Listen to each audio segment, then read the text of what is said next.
Hello students, हम लोग इस लेक्चर में डिस्कस करेंगे कुछ इंपॉर्टेंट टॉपिक्स हैं जिसका नाम है इनलाइन फंक्शन, कांस्टेंट फंक्शन और nesting of a member function. Functions के बारे में हम लोग देखेंगे कि क्लास में क्या क्या यूज है। सबसे पहले हम लोग पढ़ेंगे इनलाइन फंक्शन के बारे में। इनलाइन फंक्शन क्या है? Inline function, inline function, inline function के बारे में हम लोग देखेंगे। एक्चुअली इनलाइन फंक्शन जो है वो सिंगल लाइन में एग्जीक्यूट करता है। मीन्स ये बड़े बड़े प्रोग्राम के साथ में, बहुत लंबा प्रोग्राम है तो उसके साथ में आप इनलाइन फंक्शन का यूज नहीं कर सकते। छोटे छोटे प्रोग्राम हैं, ठीक है, छोटा मॉड्यूल है, फंक्शन छोटा है तो हम लोग इसका यूज कर सकते हैं। फॉर एग्जांपल जैसे आप इनलाइन फंक्शन का यूज फॉर लूप में नहीं कर सकते, मीन्स लूप में ही नहीं कर सकते आप। ऐसा इसलिए क्योंकि लूप का जो रिपीटेशन होता है तो प्रोग्राम को वो ज़्यादा टाइम तक क्या करता है, एग्जीक्यूट करवाता है, तो इसके साथ ये काम नहीं करेगा। स्विच स्टेटमेंट के साथ नहीं काम करेगा, मीन्स कंडीशनल स्टेटमेंट के साथ इनलाइन फंक्शन नहीं आप यूज कर सकते। अगर कर दिए तो आपका प्रोग्राम एग्जीक्यूट करेगा लेकिन ये काम नहीं करेगा। ऐसा इसलिए कि ये सिंगल लाइन में काम करता है और सिंगल लाइन कंडीशनल के साथ नहीं होता। कंडीशनल के साथ में क्या होता है कि कंडीशन को वो चेक करेगा तभी रिजल्ट देगा, और ये सिंगल लाइन में रीड कर लेते हैं कि आपको आउटपुट क्या आने वाला है। तो ये सिर्फ छोटा प्रोग्राम के साथ में काम करता है। तो आप देखोगे कि इनलाइन फंक्शन का काम क्या है। तो इनलाइन फंक्शन जो है वो प्रोग्राम के स्पीड को बढ़ाता है, इंक्रीज करता है, ठीक है। तो हम लोग ये लिखेंगे कि दिस फंक्शन, ये फंक्शन डिजाइन किया जाता है, this function is design to enhance the speed of the program,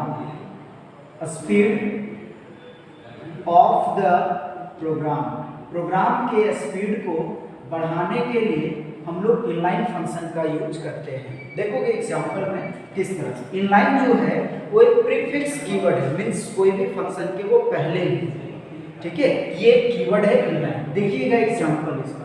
मान लो आपने एक फंक्शन बनाया, ठीक है, फंक्शन बनाया क्लास, एक एग्जांपल ये, एक हम लोग क्लास बना रहे हैं MSG नाम का। किस नाम का? MSG नाम का। एक मैसेज आप डिस्प्ले करवा रहे हैं, ये इसमें आपका है पब्लिक एरिया, पब्लिक, और आपने लिया वॉइड डिस्प्ले फंक्शन ये लिया और क्लास को क्लोज कर दिया।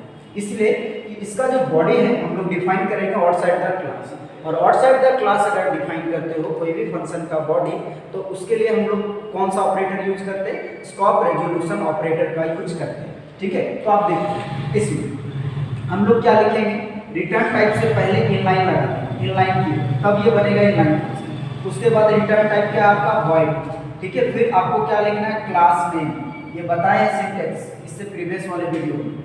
और हम लोग स्कोप रेजोल्यूशन ऑपरेटर यूज करेंगे, और उसके बाद फंक्शन का नाम लिखेंगे क्या? डिस्प्ले फंक्शन, ठीक है। और ये ऑन करेंगे और यहाँ पे लिखेंगे COT वेलकम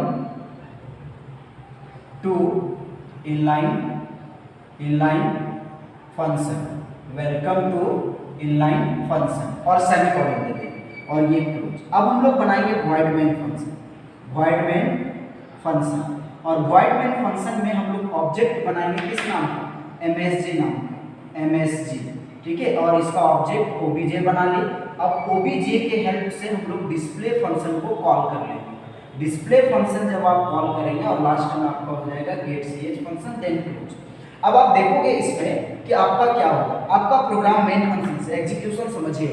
अब इसे लिखे, देखो ये वॉइड मेन फंक्शन है, आपका प्रोग्राम यहाँ से स्टार्ट होगा, MSG एक ऑब्जेक्ट बनेगा और OBJ.display जैसे कॉल होगा ये अपने बॉडी के पास आने के बाद अगर ये फंक्शन इनलाइन है तो इसके अंदर इन नहीं करेगा, ये एंट्री नहीं लेगा। यहीं से इनलाइन है, इनलाइन मतलब एक लाइन में ही रीड कर लेगा कि इसके अंदर क्या लिखा हुआ है। और अगर आप इनलाइन नहीं लगाते तो भी आपका प्रोग्राम काम करेगा, लेकिन इसके अंदर आएगा, उसके बाद आपको रिजल्ट शो करेगा। और इनलाइन यूज कर देते हैं तो इसके बॉडी के अंदर नहीं आएगा, कंट्रोलर यहीं से पता कर लेगा इसी लाइन से इसके अंदर में क्या लिखा हुआ है। तो लिखा हुआ वेलकम टू इनलाइन फंक्शन, ये लिखा हुआ।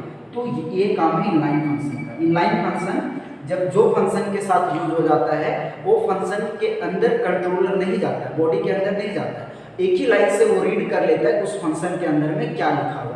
तो बताओ इसके अंदर नहीं गया तो स्पीड हुआ प्रोग्राम की नहीं तो इनलाइन नहीं रहता, इसके अंदर आता है, उसके बाद देखता क्या लिखा हुआ है तो कंप्यूटर स्क्रीन पे प्रिंट करता है।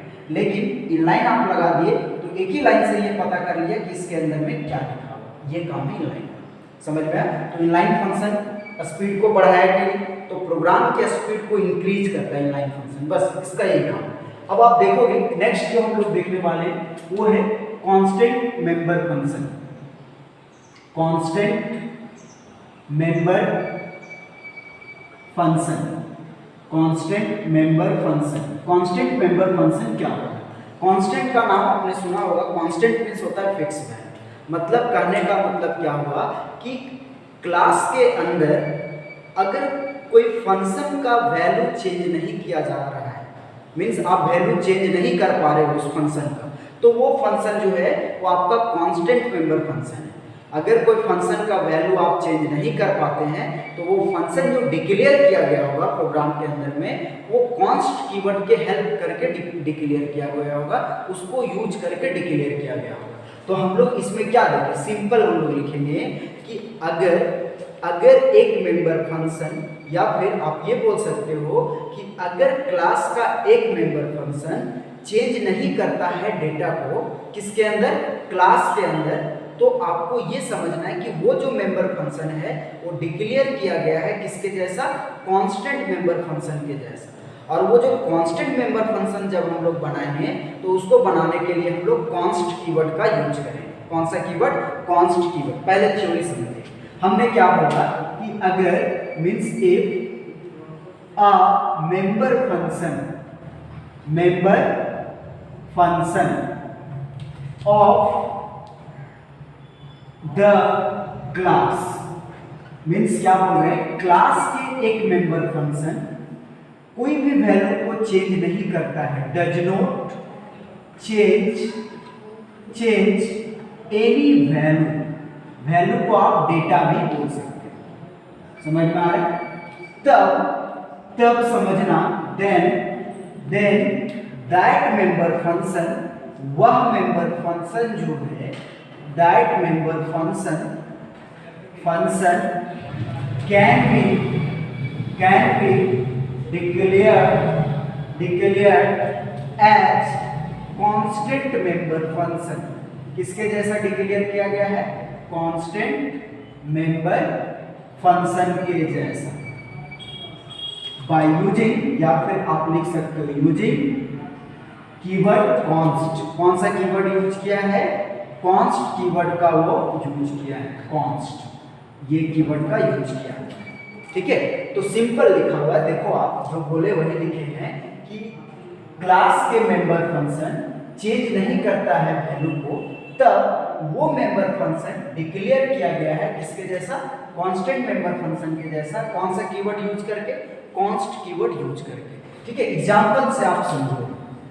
एग्जांपल देखिए, एग्जांपल में क्या हो जाएगा कि आपने मान लो एक फंक्शन बनाया इंट मैक्स नाम का, इसमें आपने दो पैरामीटर पास किया इंट और इसके बाद आप कॉन्स्ट यूज कर देते हैं, तो ये जो मेंबर फंक्शन बनेगा इसके कोई भी डेटा को आप चेंज नहीं कर सकते। आया समझ में? तो कॉन्स्ट कीवर्ड जिसके साथ लग जाता है उसके वैल्यू को आप चेंज नहीं कर सकते, ये काम है कांस्टेंट का। नेक्स्ट है nesting of a member function. ठीक है, nesting of a member function. Nesting मतलब होता है जब एक फंक्शन के अंदर दूसरे फंक्शन को कॉल किया जाएगा तो वो nesting of a member function कहलाएगा। When a function is called by the another member function। जब एक फंक्शन दूसरे मेंबर फंक्शन के द्वारा कॉल किया जाता है तब then it is called, तब वो कौन सा मेंबर फंक्शन कहलाता है? then it is called nesting of a of a member function, तब वो कौन सा फंक्शन कहलाएगा? Nesting of a member function. ये इसका क्लियर है concept. Nesting of a member function का क्या करता है? जब एक मेंबर फंक्शन कॉल किया जाएगा किसके द्वारा? अनदर मेंबर फंक्शन के द्वारा, तब वो आपका कहलाएगा nesting of a member function. Example आप देखोगे, एग्जांपल से हम लोग इसको समझेंगे। एग्जांपल इसका क्या हो जाएगा वो आप समझिएगा। देखो एग्जांपल ये है, ये मिटा देते हैं, आप इसको नोट डाउन कर लोगे, ठीक है। देखिए हम लोग दो फंक्शन बनाएंगे और एक दूसरे फंक्शन के अंदर में एक फंक्शन को हम लोग कॉल करेंगे, तो वो आपका कहलाएगा nesting of a member function, ठीक है। देखोगे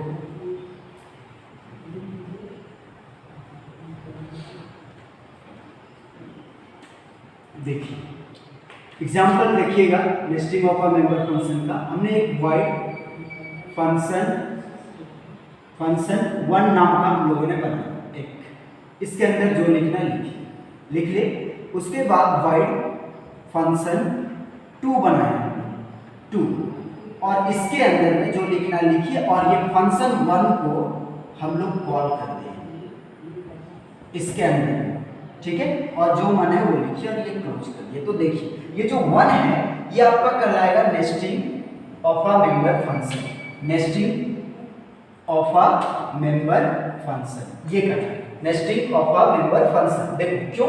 क्योंकि हमने क्या लिखा कि जब एक मेंबर फंक्शन, ये एक मेंबर फंक्शन कॉल किया जाएगा दूसरे मेंबर फंक्शन के द्वारा, देखो ये दूसरा मेंबर फंक्शन है ना, इसके द्वारा कॉल किया जा रहा है, तब ये जो फंक्शन होगा जो कॉल किया जा रहा है दूसरे में, वही फंक्शन आपका कहलाएगा nesting of a member function. ये कहां आपको तीन बताए, सबसे पहले बताएं इनलाइन फंक्शन, फिर बताएं आपको कांस्टेंट मेंबर फंक्शन, और फिर बताएं nesting of a member function. सबसे पहले इनलाइन फंक्शन समझिएगा। इनलाइन फंक्शन जो है वो हम लोग प्रोग्राम के स्पीड को बढ़ाने के लिए यूज करते हैं और इनलाइन कीवर्ड से वो बनाया जाता है वो फंक्शन, समझ में आया।